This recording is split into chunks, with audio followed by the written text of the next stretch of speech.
Hey, welcome, Gisters. Welcome back to Obas Trending Gist, where we break down the stories that are shaping our conversation. Today, we are tackling a big one following the recent passing of the Nigerian's former president, Muhammadu Buhari. The nation isn't just mourning, it's debating. The battle for his legacy has begun, and it is fierce. Was he the discipled anti corruption hero who came to save Nigeria, or a divisive leader who left the country more fractured than he met it? His 8 years in office were marked by deep contrast, major infrastructure projects on one hand, and crippling economy and security challenges on the other. It is truly a tale of two presidencies. I found a powerful segment from Arise News, the morning show, where two Nigerians' sharpest commentators, Rufai Oseni and Dr. Reuben Abati, dissect this very complexity. We are going to watch it in three parts, and then I'll give you my own take. Let's get right into it. Alright, in the first clip, Rufai Oseni doesn't waste any time. He dives straight into the duality of Buhari's persona, highlighting how different groups of Nigerians experienced his rule in completely different ways. He brings up some of the most controversial moments of his presidency. Sit back and take a watch. Very sad one. I think it was John Donne that said in his famous poem, "Seek not for whom the bells toll, for the bells toll for the death of every man diminishes all of us." Buhari and President Muhammadu Buhari has run his race. And life is dynamic because as long as you live, you are many things to many people. Some see him as a hero, but some see him otherwise. Those that he called a dot in the circle see him otherwise. Those that he said will treat in the language they understand see him otherwise. That led to the ban of Twitter in this country because people had to report that tweet and it was deleted, and they felt, oh, how would they delete the tweet of a president? Those that were caught in the web of Decree 4 see him otherwise. Omar Diko see him otherwise. The likes of the politicians that were incarcerated after the 83 elections, about 84 when he got in, don't see him as a hero. But some will see him as a disciplined man, anti-corruption hero. But people will also talk about that legacy and say, but people around him were corrupt.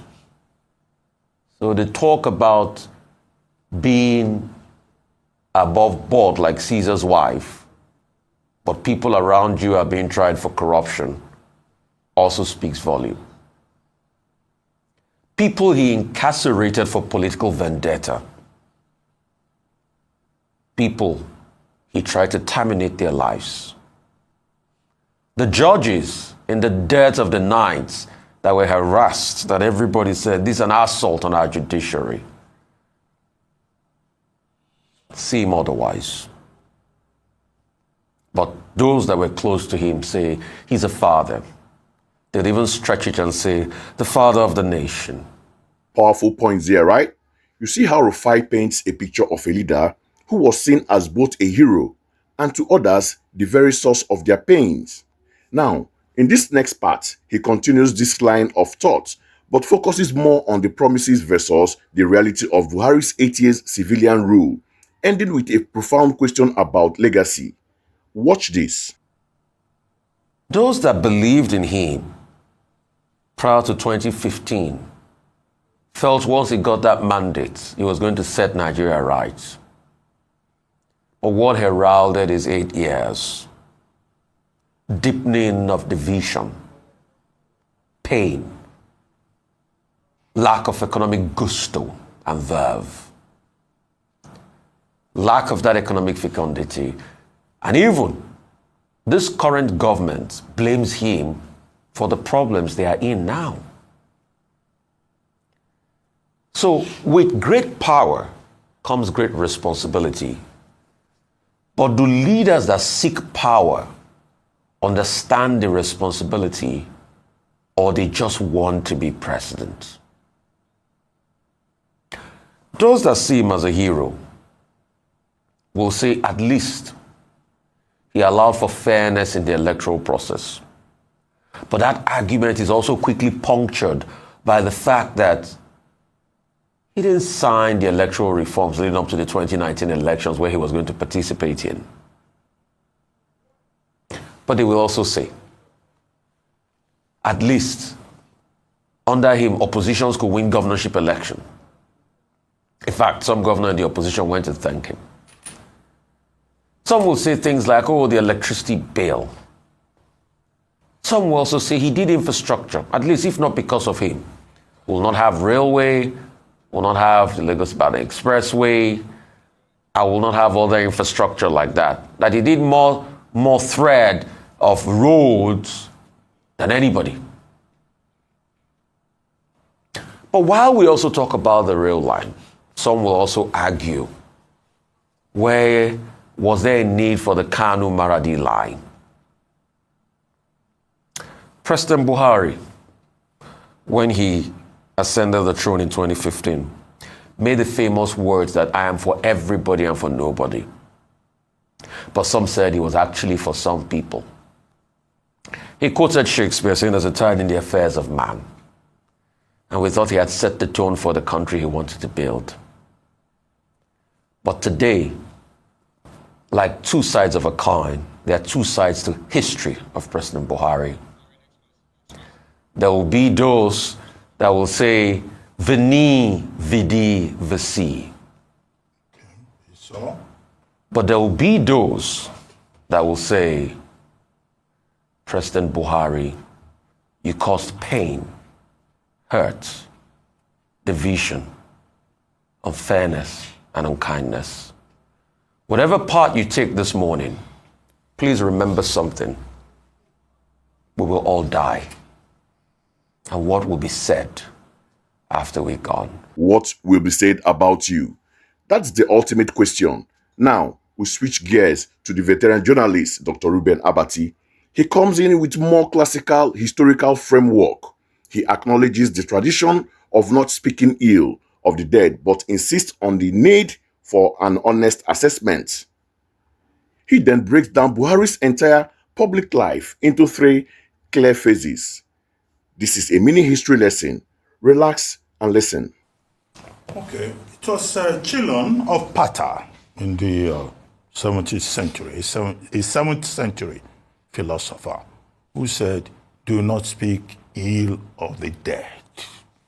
Also in Antigone by Sophocles, written in 431 BC, Antigone, the major lesson from Antigone is that, look, the dead must be honored. And then there is an Italian saying, Do mortuos nili nisi bonum. It also means essentially the same thing. So I begin with that theoretical concept. And also in Africa, people say, do not speak ill of the dead. When a man dies, it is assumed that all the sins of the dead are forgiven. However, while I quote that theoretical background, I have written editorials on Hastings Banda of Malawi, Idi Amin of Uganda, in the course of this career. Sani Abacha, where we said it as it is, because we had no other option. But I think in the case of President Muhammadu Buhari, who died yesterday, 1942, 17 December 1942 to 13 July 2025, it can be said that his legacy is of a mixed character. There are those who love him deeply. There are those who hate him as equally as possible. I think his career can be divided into three parts as follows. First, his military career. He was one of those young men, 70 of them, who joined the Nigerian Military Training Company in 1962, I think. He was 19 at the time. And then, of course, it was from there that he was part of the team that was sent to Mons Adeshot in England to be trained as officers. And then he returned as a second lieutenant. It was maybe 2021 at that time. And then, you know, he became part of the Nigerian military. Now, key highlights of his career. During the counter coup of 1966, July counter coup, he was one of the officers who took part in that coup, removing Agunyi Nrusi from power. There are some people who will never forgive him for that. Now, when the Civil War began in 1967, he was in the 1st Division under the command of General Muhammad Shua, one of the finest officers ever to come from the northern part of Nigeria. From the 1st Division, he will later play a big role in the 2nd Division of the same military. And he was part of that team, the Civil War heroes who, well, kept Nigeria safe, kept Nigeria as one, as General Yakubu Gowon will always say. That to go on with one Nigeria, you know, is the mission. Now, of course, after the Civil War, he was one of those officers who benefited greatly. In 1975, right, he was one of those officers who ended the Gowon administration. He was part of that coup too. And of course, he was rewarded. He has served this country as Federal Commissioner of Works. He has also served as Federal Commissioner in terms of petroleum resources. He has been, in the course of his military career, governor in Borno State. He has also, in the course of that career, been GOC in several brigades. So he distinguished himself as a soldier. In 1983, he was again part of the coup that removed the sitting civilian government of President Shehu Shagari. And he was head of state of Nigeria between 1983 and 1985. So in assessing his legacy, you could look at that face.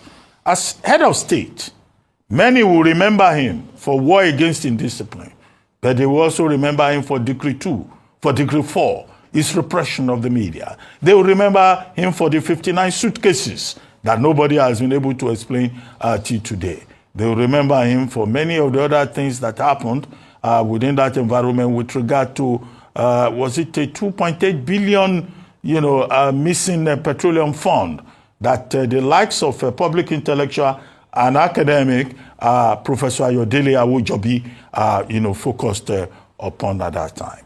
Now, I'll summarize that first phase. The second phase, of course, you could say, will be his involvement in politics. He then showed up in politics.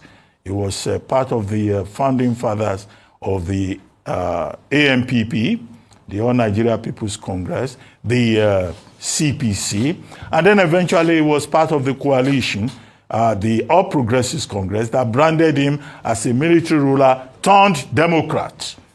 And then, of course, he was Nigerian president between 2015 and 2019, and also 2019 to 2023, leading the APC.